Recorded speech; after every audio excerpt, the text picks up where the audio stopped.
Assalamualaikum warahmatullahi wabarakatuh. Halo, perkenalkan nama saya Sofia Koroto Aini dengan NIM 30402300098 dari kelas 2C Prodi Psikologi Islam Fakultas Dakwah Universitas Islam Negeri Salatiga. Adapun tujuan dari pembuatan video ini yakni untuk memenuhi tugas ujian tengah semester mata kuliah Psikologi Islam yang diampu oleh Bapak Agus Hermawan, SPDI MA. Pada video ini, saya akan merangkum materi mengenai salah satu buku karya beliau yang berjudul Psikologi Islam. Nah, buku ini memiliki 312 halaman dan diterbitkan oleh Pustaka Ilmu. Nah, di dalamnya terdapat 15 bab pembahasan yang dimulai dengan pembahasan mengenai konsep manusia dalam perspektif Islam sampai dengan berpikir dan lupa dalam Islam. Namun pada video ini, saya akan merangkum materi dari bab 1 sampai dengan bab 6. Kita mulai ke bab 1 mengenai konsep manusia dalam perspektif Islam. Nah, manusia ini diberikan keistimewaan berupa kemampuan untuk berpikir yang melebihi jenis makhluk lainnya. Kemudian di sini menjelaskan mengenai konsep lama pembicaraan tentang manusia. Seperti pertanyaan siapakah manusia itu kemudian akan dijawab dari latar belakang keilmuan seseorang. Kemudian ada juga manusia dalam pembicaraan filosofi. Nah, menurut Murtado Mutahari tahun 1996 terdapat 3 aliran, yakni aliran materialisme, spiritualisme, dan juga dualisme. Nah, kemudian manusia menurut pandangan Islam, di mana Islam memandang manusia sebagai makhluk Tuhan yang memiliki keunikan dan keistimewaan tertentu dan berperan sebagai makhluk individu, makhluk sosial, dan makhluk yang berketuhanan. Kemudian manusia menurut pandangan psikolog, di mana psikolog ini menempatkan manusia sebagai pusat dari segala pengalaman dan relasi-relasinya serta penentu utama segala peristiwa yang menyangkut masalah manusia dan kemanusiaan. Kemudian persamaan dan juga perbedaan manusia dengan makhluk lain. Manusia ini pada hakikatnya sama saja dengan makhluk lainnya, yakni memiliki hasrat dan juga tujuan. Tapi terdapat perbedaan di antara keduanya, yakni pada dimensi pengetahuan, kesadaran, dan juga keunggulan yang dimiliki oleh manusia dibanding dengan makhluk lain. Nah, di sini juga membahas mengenai fungsi dan peranan manusia dalam Islam, di mana manusia ini diciptakan sebagai makhluk yang memiliki 3 unsur, yakni perasaan, akal, dan juga unsur jasmani. Nah, selanjutnya di bab kedua mengenai pengertian psikologi Islam, objek, dan juga ruang lingkupnya. Di sini pengertian psikologi Islam ini terdiri dari secara etimologi, di mana psikolog adalah ilmu yang mengkaji tentang tingkah laku manusia, dan Islam merupakan agama yang dianut dengan mengucapkan kedua kalimat syahadat dan memenuhi perintah Allah dan Rasul-Nya untuk mencapai kebahagiaan di dunia maupun di akhirat. Kemudian secara terminologi, menurut Zakiyah Darajat dalam Mubarak 2002 salah satunya menyampaikan bahwa psikologi Islam ini merupakan sebuah ilmu tentang manusia yang kerangka konsepnya benar-benar dibangun dengan semangat Islam dan berdasarkan sumber formal Al-Quran dan Hadis yang dibangun dengan memenuhi syarat-syarat ilmiah. Nah, objek kajian dari psikologi Islam ini merupakan manusia dan perilaku manusia yang berdasarkan tuntunan sumber ajaran Islam. Kemudian di sini juga membahas mengenai sejarah perkembangan psikologi Islam yang dimulai dengan membahas sejarah perkembangan psikologi kontemporer, kemudian dilanjutkan dengan sejarah perkembangan dari psikologi Islam ini sendiri.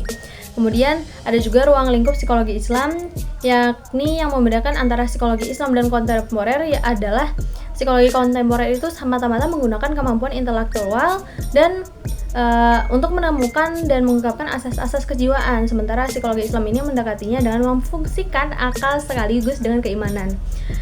Nah, kemudian latar belakang lahirnya psikologi Islam dan juga peluang dan hambatan perkembangan psikologi Islam juga dijelaskan di dalam bab ini. Kemudian di bab 3 mengenai psikologi Barat dan psikologi Islam. Nah, persamaan dari psikologi Barat dan Islam ini yakni pada objek kajiannya yang merupakan manusia, kemudian cara mencari pengetahuan dengan metode seperti metode eksperimental dan juga metode non-eksperimental. Kemudian ada persamaan di dalam arah perkembangan jiwa. Nah, perbedaannya juga terdapat di mana objek kajian Barat ini menggunakan hewan dan mengakui 3 dimensi saja, yakni jiwa, raga, dan lingkup sosial budaya. Nah, sedangkan dalam Islam, psikolog muslim ini lebih berorientasi pada Al-Quran dan Hadis. Kemudian terdapat perbedaan juga dalam arah perkembangan jiwa. Kita lanjut di bab 4 mengenai metode dan pendekatan psikologi Islam.